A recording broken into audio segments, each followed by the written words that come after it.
إن لله وإنا إليه راجعون.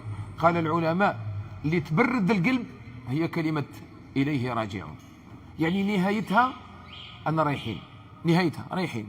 لماذا؟ لأن النهاية عباك لو كان ما درناش ربي نهاية للدنيا والله نتعذب عذابا شديدا، نبقاو متعذبين حياتنا كاملة. أنا نقول لكم واحد الكلمة راح تقولوا لي صح، عندك الحق. شوفوا احنا كامل كيما رانا بالقور وبالكفار وبالمسلمين كامل على بالنا باللي الدنيا تخلص ولا لا، كامل على بالنا باللي حنموتوا، ورانا نقطعوا في بعضنا تقطع، ورانا نتلهفوا على الدنيا لهفة اللي ما عندهاش نهاية، ورانا نزداد حبا وطمعا في الدنيا كل يوم، وراه همنا في الدنيا ونسينا الآخرة، وإحنا في يقين داخل في قلوبنا بأننا سنموت. إيه ولا لا؟ تصوروا ما كاش يوم القيامة كيفاش يكون حالنا؟ كان واحد فينا ما عايش كرانا ناكلوا اللحم تاعنا، نقطعوا العباد ندوم كونجليهم ناكلهم في الدار، كرانا نقطعوا في بعضنا، كان ما كاش اليوم القيامة، وكرانا رانا طغينا الطغيان اللي ما عندوش نهاية. تولي الحيوانات هكذا تتفرج فينا تقول واش بهم هاد الحيوانات، كان راه ما كاينش يوم القيامة، وكان راهم الحيوانات داشين فينا هذوك. حنا اليوم رانا نعتقدوا بلي كاين يوم القيامة، كاين حساب وكاين الميزان وكاين الجنة وكاين النار، كاين كلش، كاين ربي وكاين كذا واحد خلاص الحالة، والاخر فينا الى زاد درك هكذا كيما رانا هكذا بعد 100 سنة والله ما تزيد تلقى واحد فينا كيما رانا، أمة كاملة اللي رانا على الأرض كاع كيما رانا دركا، بعد 100 سنة من اليوم والله لن يكون أحد منا، ما كاش واحد فينا راح يكون، كلنا سنموت نفنى، يعني كاين فناء نهائي ما يعني مضمون 100%.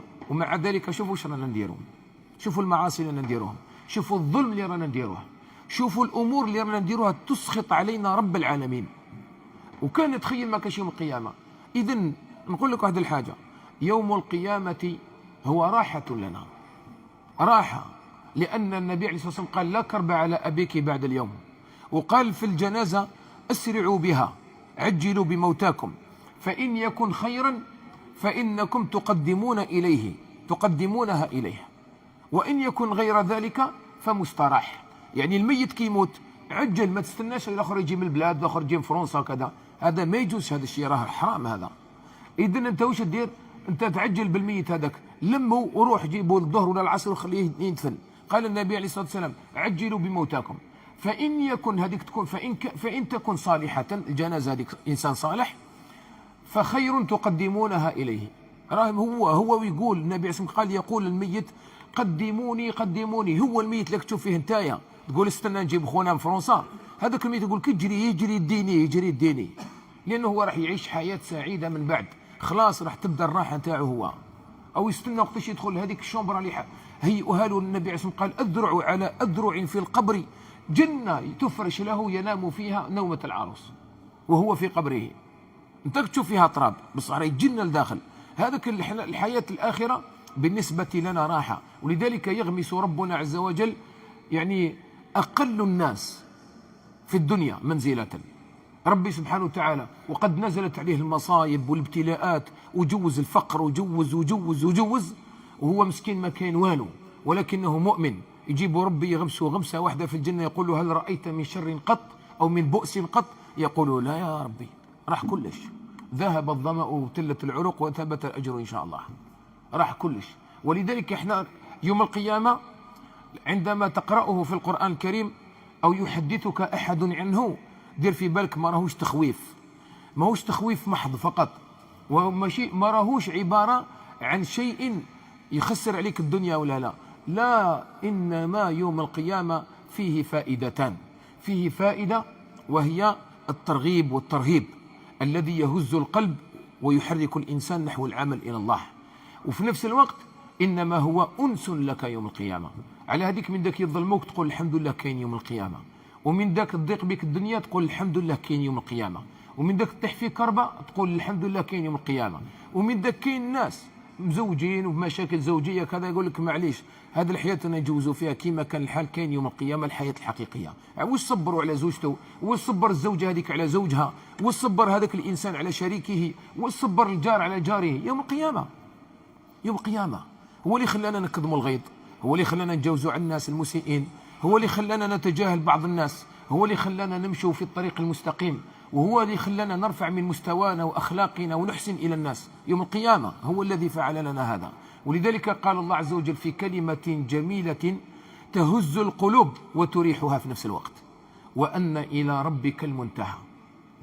والله وين تخبط أتعلق بمن شئت، وقول فلان نسيبي، وفلان ولد عمي، وبابا في المنصب الفلاني، وعمي في المنصب الفلاني، وعندي علاقة مع كذا، ونسيبي في كذا، وزوجتي تخدم كذا، ولا ولدي يخدم كذا، ولا قول واش حبيت وتعلق بمن شئت. في النهاية وأن إلى ربك المنتهى. يعني كاين واحد قال لك هذه الكلمة هو الله، على قالها لك؟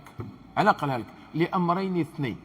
الأمر الأول حتى تصرف كل العوالق عن نفسك إلا الله، تبقى معلق ديطاشي كلش، نحي قطع قطع قطع، تعلق قلبك بحتى واحد إلا بالله تبارك وتعالى، ربي عز وجل الذي إليه المنتهى.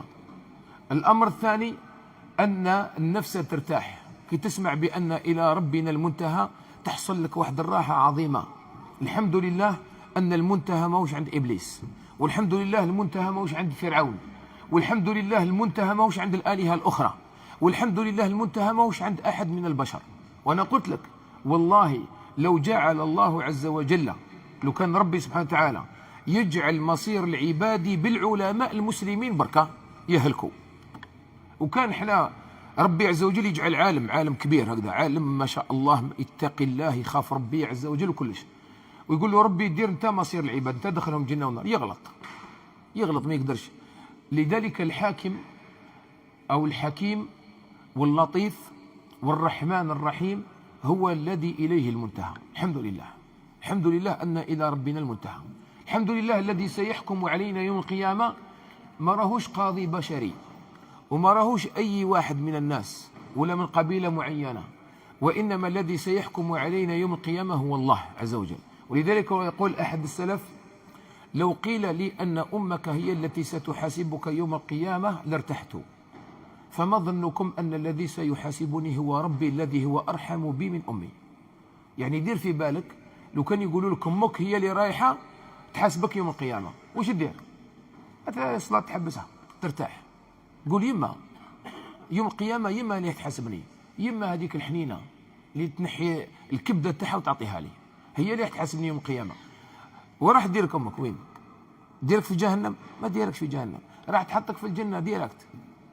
قال لي حاسبني أنا يوم القيامة هو أرحم بي من أمي.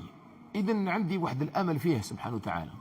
ولذلك وأن إلى ربك المنتهى فيها راحة كبيرة.